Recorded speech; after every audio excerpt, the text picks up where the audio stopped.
традиции заседание начинается с молитвы. В Казанской ратуше больше 100 гостей из Бангладеша, Египта, Палестины, Саудовской Аравии и других стран. Общественники, государственные деятели и эксперты говорят, как укрепить связи России с исламским миром. Здесь и представители основных конфессий страны, патриарх Московский и всея Руси Кирилл и председатель Центрального духовного управления мусульман России Талгат Таджудин. Заседание проходит под председательством Рустама Минниханова. Открыл встречу вице-премьер Марат Хуснуллин. Он зачитал приветствие президента страны. Значимую роль в расширении международных контактов играют российские мусульмане. Об этом убедительно свидетельствует проведение нынешнего форума. Уверен, что деятельность группы стратегического видения «Россия. Исламский мир» и Международного экономического форума «Казань-форум» и впредь будет способствовать упрочению взаимодействия между бизнес-сообществами России и мусульманских стран. Сегодня диалог между православием и исламом важен как никогда. Об этом говорит уже Рустам Минниханов. Укрепление дружеских связей России с исламскими странами зависит не только от подходов к ключевым проблемам мировой политики, но и от общих нравственных ценностей, подчеркнул раис республики. Хотелось бы также привлечь ваше внимание к необходимости всемирно развивать сотрудничество между Россией и исламским миром в сфере образования, в том числе и религиозного. Это будет способствовать лучшему пониманию религиозных ценностей в условиях глобализации и общецивилизационного кризиса. Важно наладить более тесные контакты между религиозными и светскими учебными заведениями России и государств-членов Организации исламского сотрудничества. Сейчас в России живут 20 миллионов мусульман. Духовные лидеры подчеркивают, проводимая в республике работа способствует дальнейшему укреплению мира и согласия. Наше заседание проходит в Казани, в столице Татарстана. И, как, пожалуй, никакое другое место в России зримым образом символизирует плодотворное взаимодействие людей разных убеждений и принадлежащих православию, исламу на благо нашей страны и нашего народа. В этом городе мечети соседствуют с храмами, развивается мусульманское и православное богословие. Здесь христиане и мусульмане вместе трудятся на общую пользу.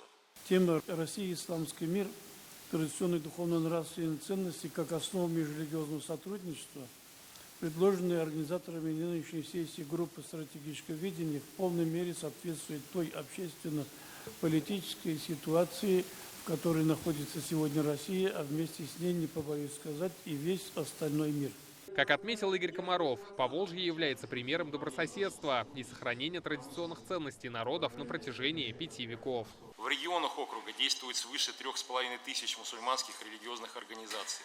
Органы власти оказывают содействие в развитии мусульманского образования. И Республика Татарстан в этом направлении демонстрирует высокий уровень организации и является примером для многих наших регионов. Большой блок вопросов был посвящен борьбе с экстремизмом, исламофобией и сохранению традиционных духовных ценностей. Почему Русская Православная Церковь поддерживает столь тесные отношения с мусульманской уммой в России и за рубежом? Еще раз повторюсь, потому что наши фундаментальные ценности не просто очень похожи, они практически являются одними и теми же. Православные, как и мусульмане, стремятся поступать так, как Бог велит. Мы себя ставим под волю Божью. Мы предаем себя в руки Божьи. И вот это самая главная отправная точка. А все остальное вторично. Сегодня именно эта приверженность незыблемым ценностям, заповеданных нам монотеистическими религиями и выраженных в высокой морали, любви к ближнему, милосердии, уважении к старшим, должном воспитании подрастающих поколений. Уверен, нынешнее заседание группы внесет свой весомый вклад в наши совместные усилия по укреплению традиционных духовных ценностей. Залог этого – активный диалог между политическими и религиозными лидерами, деятелями культуры и общественного мнения России и государств исламского мира. Он будет способствовать активизации борьбы с различными проявлениями ксенофобии, экстремизма и террора. Как отметили, точек соприкосновения России с исламским миром достаточно. В нашей стране рассматривают восточные государства как приоритетных торгово-экономических и инвестиционных партнеров. Следующее заседание пройдет в этом году в Куала-Лумпуре. Его приурочат к 20-летию визита Владимира Путина в Малайзию, где он заявил о намерении России вступить в организацию «Исламская конференция». Рамиль Галиуллин, Вадим Илларионов.